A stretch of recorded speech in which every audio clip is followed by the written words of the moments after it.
Mamaku tidak pernah mudah untuk dihadapi. Meski sekarang ia memanggang biskuit untukku, tapi ia bisa langsung berteriak 5 detik kemudian sambil menyetel musik di radionya. Begitulah, mamaku memiliki kelainan bipolar. Ia sudah memilikinya sejak aku masih sangat kecil. Aku sudah siap untuk berangkat sekolah saat ia tiba-tiba berteriak dan menyuruhku keluar dan mulai memukulku dengan sendok kayu.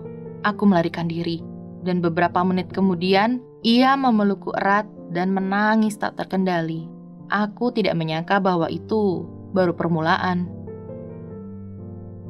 Mama akan mengunciku di kamar dan hanya mengizinkanku pergi untuk sekolah. Aku bahkan tidak boleh ke kamar mandi. Ia akan berlari ke arahku dan berteriak kencang sampai tetanggaku menelepon polisi. Ia akan menamparku, menarik rambutku dan menyeretku ke lantai hingga aku harus merangkak. Ia akan melemparku ke kamar dan membanting pintunya. Aku sangat ketakutan. Aku akan duduk di pojokan dan berusaha menyembunyikan diri dari pandangannya, walaupun aku tahu itu tidak berguna. Ia akan melakukan hal kasar padaku dan kemudian melupakannya dan meninggalkanku kelaparan. Untuk bisa makan, biasanya aku akan menyembunyikan makanan di laci saat ada kesempatan dan terkadang mengambil uang dari dompetnya untuk membeli makanan sebelum sekolah. Dan jika mama melihatku sedang makan, ia akan berkomentar jahat yang menyakiti hatiku. "Dasar anak tak tahu diuntung," katanya. "Kenapa ia tega begini padaku?" Sekolah adalah satu-satunya pelarianku. Ku coba untuk menutupi memar dan luka di tubuhku. Aku begitu takut bahwa guru akan menanyai mama soal ini dan aku akan dihukum saat tiba di rumah. Mama berkata bahwa aku tidak boleh berteman kecuali dengan mereka yang mama pilihkan untukku. Dan kalian akan sulit percaya bahwa anak-anak itu adalah anak dari teman-temannya yang juga diperlakukan sama sepertiku. Ditinggal kelaparan, dipukuli oleh orang tua mereka. Mereka akan datang ke rumahku dan mengambil barang-barangku, tapi aku tidak mengatakan apapun pada mama ataupun membela diri, karena aku tahu apa yang akan terjadi setelahnya jika aku melakukannya. Selain hari-hari mengerikan itu, ada beberapa hari di mana mama terlihat normal. Ada hari di mana ia akan membantu mengerjakan tugasku dan mengizinkanku menonton TV tanpa menghukumku. Hari di mana mama sedang normal adalah hari yang sangat baik. Aku bahkan berpikir mungkin dulu mama diculik ke suatu tempat dan alien menggantinya dengan iblis yang menyerupai mama. Aku tahu, terdengar gila bukan?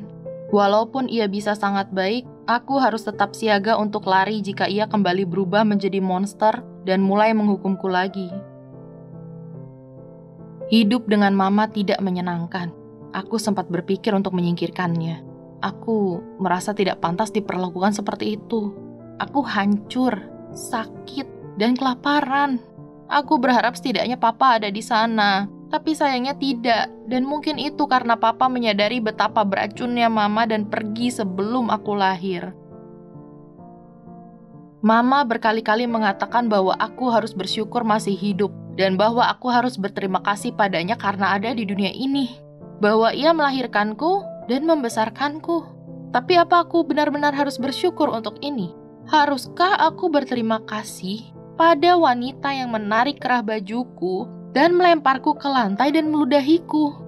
Mama membawamu ke dunia ini dan mama juga bisa menyingkirkanmu, katanya, dan mendorongku ke lantai. Yang kuceritakan belum semuanya. Satu hari saat aku berusia 15 tahun, aku terlambat pulang 4 menit dan sedang berjalan masuk ke rumah. Mama segera menarikku dan membawaku ke kamar. Ia menjambak rambutku dan membuatku merangkak di sampingnya seperti peliharaan. Ia ingin aku meraung kesakitan. Hatiku hancur berkeping-keping. Ia menarik rambutku dan menjauhkanku dari dinding, kemudian mendorongku lagi ke dinding. Aku merasa ada yang retak. Pandanganku buram. Mama berteriak tapi aku tidak tahu lagi apa yang diucapkan. Aku kesakitan di seluruh tubuhku. Ia memukul perutku terus-menerus sampai aku kehabisan nafas. Setelah selesai, ia melemparku kembali ke kamar. Itu semakin parah. Aku tidak ingat berapa kali ia memaksa masuk ke kamarku dan mulai menyakitiku sampai di mana aku pingsan. Aku memaksa diriku sekolah. Tubuhku begitu sakit, jadi aku tidak sempat menutupi kulitku dengan baik seperti yang biasa aku lakukan, dan guru melihatnya. Aku dipisahkan dari mama oleh Badan Perlindungan Anak. Aku hancur. Aku didiagnosa dengan PTSD, depresi, dan gangguan kecemasan sosial. Aku menjalani 8 terapi yang berbeda selama 3 tahun untuk bisa kembali pulih, untuk akhirnya merasa baik-baik saja. Dan selama itu, ku ketahui bahwa perilaku mama tidak normal, dan tidak ada orang tua yang boleh memperlakukan anak mereka seperti itu. Kamu hebat dan berani, kata mereka padaku. Itu pertama kalinya seseorang memberiku komentar positif tentang diriku, dan membuatku merasa bangga akan diriku sendiri. Aku orang yang berbeda sekarang. Butuh waktu lama bagiku untuk keluar dari mimpi buruk. Terkadang, aku masih memikirkannya, tapi hal itu tidak akan bisa mempengaruhiku lagi. Aku masih bertemu Mama, beberapa kali setelah aku dibawa pergi darinya. Mama masih sama. Ia masih terus berusaha menyakiti perasaanku. Tapi bedanya, sekarang aku kuat dan tidak akan membiarkannya menyakitiku lagi.